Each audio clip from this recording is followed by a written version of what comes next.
Hi hello friends. അപ്പോൾ നമ്മുടെ ചെമ്പനീർ പൂവിൻ്റെ ഇന്ന് മറ്റൊരു പുത്തൻ എപ്പിസോഡിലേക്ക് എല്ലാവർക്കും സ്വാഗതം.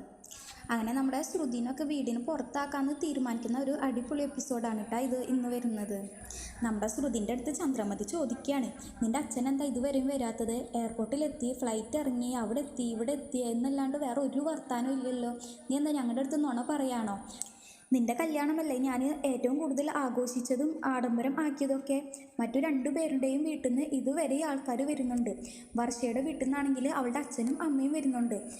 അതേമാതിരി നമ്മുടെ രേവതീൻ്റെ വീട്ടിൽ നിന്നായാലും മാസത്തിൽ 2 ദിവസമെങ്കിലും അവളുടെ അമ്മ വരാറുണ്ട്. പക്ഷേ എനിക്ക് ഇഷ്ടമില്ലാത്തതുകൊണ്ടാണ് അവർ പിന്നെ വരാണ്ടിരിക്കുന്നതും. ഇങ്ങനെയൊക്കെ പറയാണ്. അപ്പം നമ്മുടെ ശ്രുതിൻ്റെ അടുത്ത് ചോദിക്കുക, നീ എന്താ ഇങ്ങനെ നുണ പറഞ്ഞുകൊണ്ടിരിക്കുന്നത്? നീ ഫുള്ളും നുണയെ പറയുന്നത് ഈ കുടുംബത്ത്. എന്താണ് ഇതിൻ്റെ സത്യാവസ്ഥ എന്നൊക്കെ ചോദിക്കുന്നുണ്ട്. അല്ല, നിൻ്റെ ഇളയച്ചനൊക്കെ വന്നിരുന്നല്ലോ, അത് എവിടെ പോയി എന്നൊക്കെ ചോദിക്കുകയാണ് നമ്മുടെ ചന്ദ്രമതി ഇട്ട. അപ്പോൾ നമ്മുടെ ശ്രുതിക്കാണെങ്കിൽ ഒന്നും പറയാൻ പറ്റാണ്ട് നിൽക്കുക. അപ്പോൾ വരും ആൻറ്റി, അച്ഛൻ വിളിച്ചിട്ടില്ല, പിന്നെ അച്ഛൻ എന്താണാവോ വിളിക്കാത്തത് അറിയില്ല എന്നൊക്കെ ഇങ്ങനെ പറഞ്ഞ് നിൽക്കുന്നുണ്ട് കേട്ടോ. അതിനുശേഷം നമ്മുടെ മീരൻ്റെ അടുത്ത് നമ്മുടെ ശ്രുതി ചെല്ലുന്നുണ്ട്. അപ്പോൾ ശ്രുതി മീരൻ്റെ അടുത്ത് എല്ലാ കാര്യങ്ങളും പറയുകയാണ്. അച്ഛനെ കുറിച്ച് ഇപ്പോഴും ചോദിച്ചുകൊണ്ട് നിൽക്കുകയാണ്, ഇനിയിപ്പോൾ എങ്ങനെ രക്ഷപ്പെടാമെന്നൊക്കെ ചോദിക്കാട്ടോ. അപ്പോൾ അങ്ങനെ 2 പേരും കൂടെ ഒരു കാര്യം തീരുമാനിക്കുന്നുണ്ട്, വീണ്ടും അവളുടെ അങ്കിളിനെ വീട്ടിലേക്ക് വരുത്താന്ന്. അപ്പോൾ അങ്കിളായിട്ട് അഭിനയിക്കാൻ വേണ്ടി അന്ന് വന്ന ആൾ.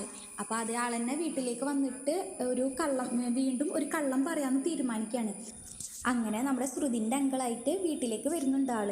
അപ്പോൾ ആളാണെങ്കിൽ വീട്ടിലേക്ക് വന്നിട്ട് എല്ലാ കതകും എല്ലാ ഡോറും ജനലും എല്ലാം അടയ്ക്കാട്ടാ. അപ്പോൾ എന്താണ് വെപ്രാളം വിട്ടിങ്ങനെ ചെയ്യണമെന്നൊക്കെ എല്ലാവരും ചോദിക്കുന്നുണ്ട്.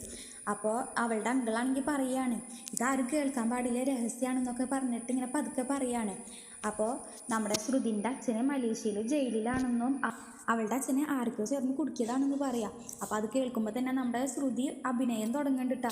അയ്യോ എൻ്റെ അച്ഛനെന്താ പറ്റിയെന്നൊക്കെ ചോദിച്ചിട്ട് അവൾ ഭയങ്കര പൊട്ടിക്കരയാണ്. അപ്പോൾ ചന്ദ്രമതി എല്ലാവരും വീട്ടിലുള്ളവരൊക്കെ ഇങ്ങനെ ഓരോ കാര്യങ്ങൾ ഇങ്ങനെ കുത്തി ചോദിക്കുകയാണ് അവളുടെ അങ്കിളുടെ അടുത്ത്. അപ്പോൾ അങ്കിള് അബദ്ധത്തിൽ പറയുകയാണ്, ഇത് എനിക്ക് പറഞ്ഞ ഡയലോഗല്ലേ, എനിക്ക് പറയാൻ പറ്റുമെന്നൊക്കെ.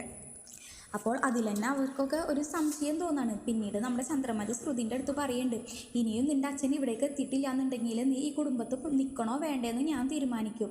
അതല്ല, ഇനിയും വരുന്നില്ല എന്നുണ്ടെങ്കിൽ നിന്നെ എന്തായാലും ഈ കുടുംബത്തിൽ നിന്ന് പുറത്താക്കുമെന്ന് തർപ്പിച്ച് പറയാട്ടെ നമ്മുടെ ചന്ദ്രമതി. നിങ്ങൾക്ക് ഈ വീഡിയോ ഇഷ്ടപ്പെടുകയാണെങ്കിൽ ലൈക്ക് ആൻഡ് ഷെയർ ചെയ്യുക, കൂടെ സബ്സ്ക്രൈബും ചെയ്യുക. താങ്ക്